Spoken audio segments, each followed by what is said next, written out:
Alright crew, welcome. Let's see if I can't quickly debug some of our mistakes that we've been doing on our quiz. First and foremost, let's try to introduce the concept of natural logs. Well, and before that, I have to kind of introduce what the number e is. Remember we talked about how it's like pi. Pi is one of those infinite numbers, it keeps on going. It's roughly 3.14, but we know it keeps on going. E is roughly 2.1 or 7.2, and then it just keeps on going, right? It's not as tangible as pi, but it is a nice number. It happens a lot in nature, and we even did some problems solving for interest with that number, right?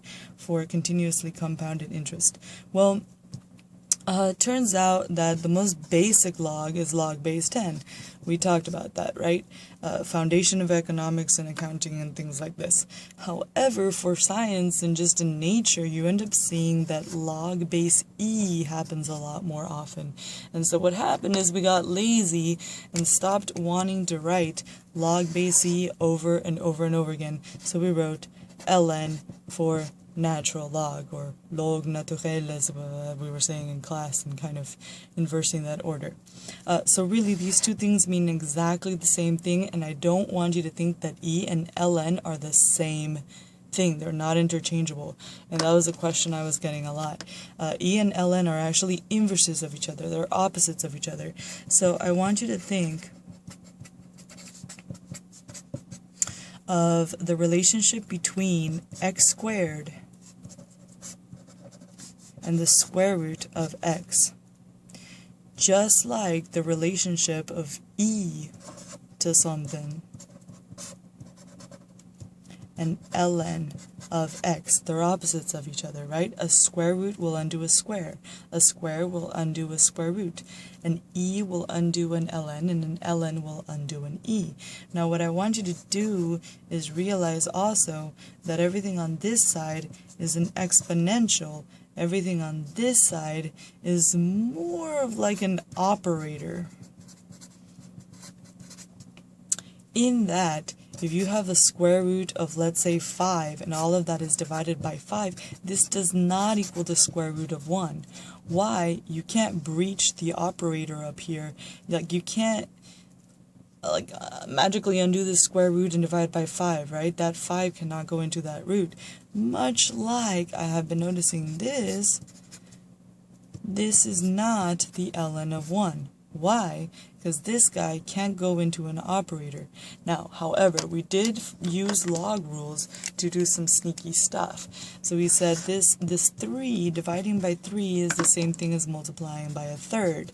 So what I could do then is use my log rules, where I know that if I multiply a log by a number, I can actually take that number, and it becomes the exponent of what is inside of the log. And although you may think that this looks kind of nasty, and you'd be right, it is all kind of under one log. And that's usually the instructions for this kind of problem, is to just express as a single log, like to put everything under one log, and I'm done, no matter how gross it looks. So that's kind of the first thing that I want you to really think of. In fact, I'm going to kind of highlight this and leave it in the corner of our viewing area, because we're going to go back and we're going to use it. So I'm going to fold this guy over and just kind of set him aside for later, because we definitely will be coming back to him.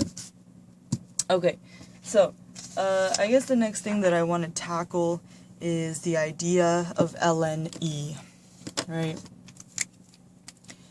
We talked about the next step in our notes was like trying to figure out how to rewrite and just manipulate this new number and this new operator ln. So one of the things we talked about is this very special circumstance of trying to find the natural log of e. Well, I know that ln is just log base e. Now this stuff is of e.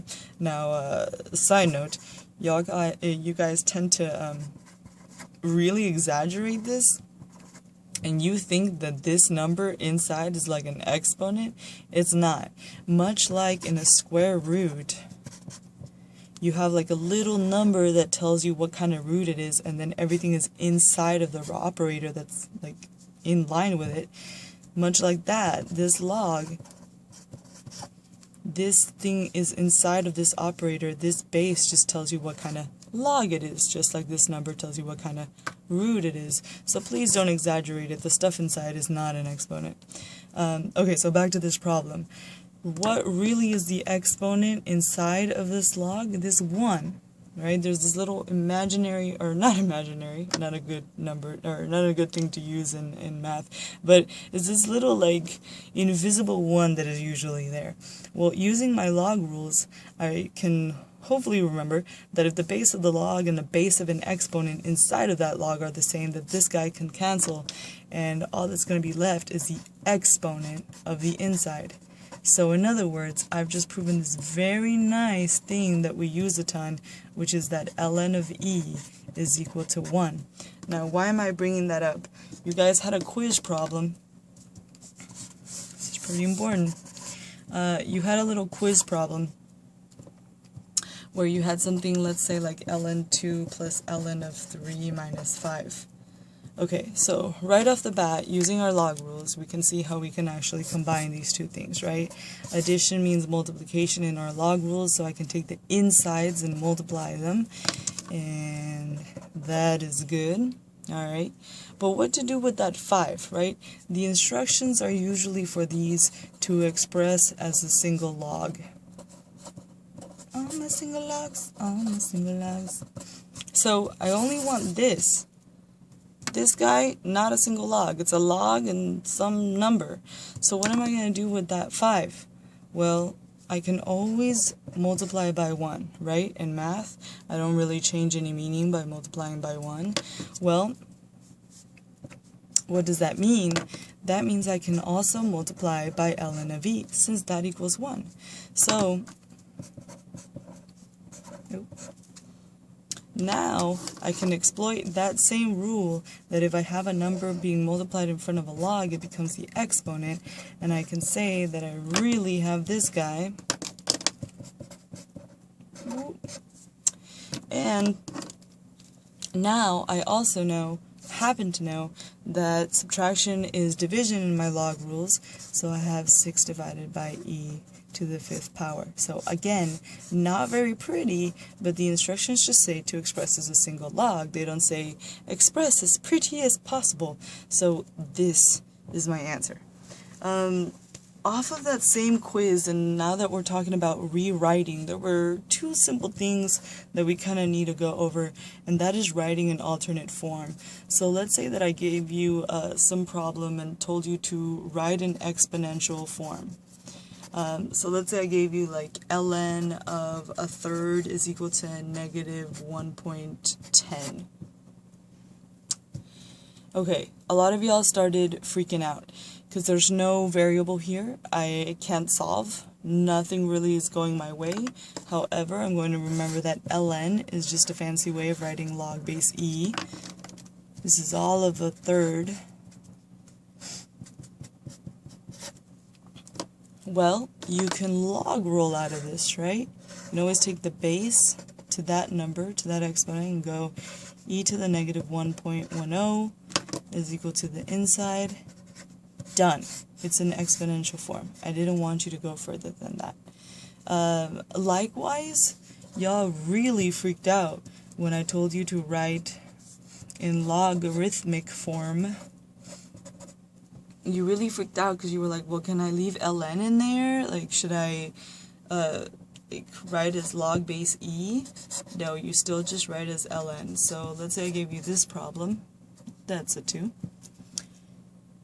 Some of you guys started solving, and it actually got you into a worse place. You tried to, like, let's say you would try to take both of these to the 5th power to undo that.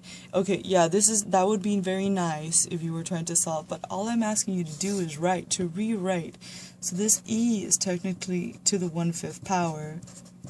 We'll slow down, just log roll that. That's going to be log base e of 1.22 is equal to 1/5. And that's it. I just wanted you to rewrite.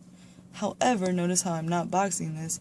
This guy, I do expect you to write it as ln, because that has a very specific meaning. So now this is my final answer. So all I wanted you to do was rewrite. Okay, I think I can still, I think I have time. Yeah! Alright, I have a little less than 5 minutes to just kind of explain some extra problems that I saw on your quiz.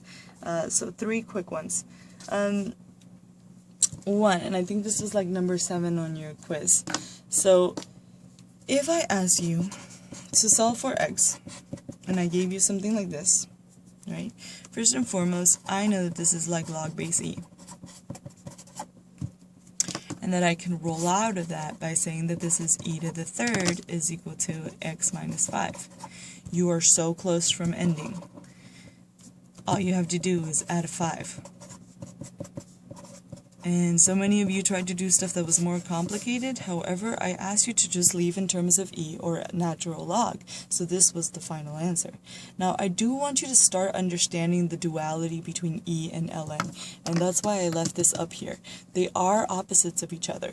So in fact, if you wanted to kind of redo this the short way, how we actually think about it in higher level math is you kind of are undoing an ln by eing both sides. So these guys cancel. They are opposites of each other, right? They're inverses of each other. We say that over here. However, some of y'all who did understand this duality actually multiplied these two things. Don't multiply. This is an exponent. You're taking e to some exponent. So notice again how if you had like squared both sides to get rid of a root, you would have gotten an exponent. So I want you to kind of get the hang of how these are opposites. So again, you would have been very close to the answer, and solving for x, you're done, right? One more thing, let's go in reverse. So what if I had given you an e to the 3x instead? I'd told you that that is equal to 8. Alright, much like e is the opposite of ln, ln is the opposite of e. So you're going to ln both sides. That cancels out, and you get that 3x is equal to the ln of 8. So almost done. Divide by 3. And now I do have to mention that some of you guys put like 8 ln. Again, I'm not multiplying. This is like a square root. It makes no sense to write, oh, 8 square root. Okay, square root of what? It makes more sense to write square root of 8, right? So beware of that. Okay, so again, not done, and you can't tell me that this is not the ln of 8 divided by 3, right? You can't breach that square root, you can't breach that operator ln. So what are you going to do? You're going to, again, make use of that log rule, where you can take that, this is the same as a multiplying by a third, take that number in front, turn it into an exponent, and you get that this is just the ln of the cube root of 8, which is just ln of 2. Alright, I think I've covered all of the main stuff on your quiz, and I think I'm just under 15 minutes, so I'm going to go ahead and sign off here. Good luck!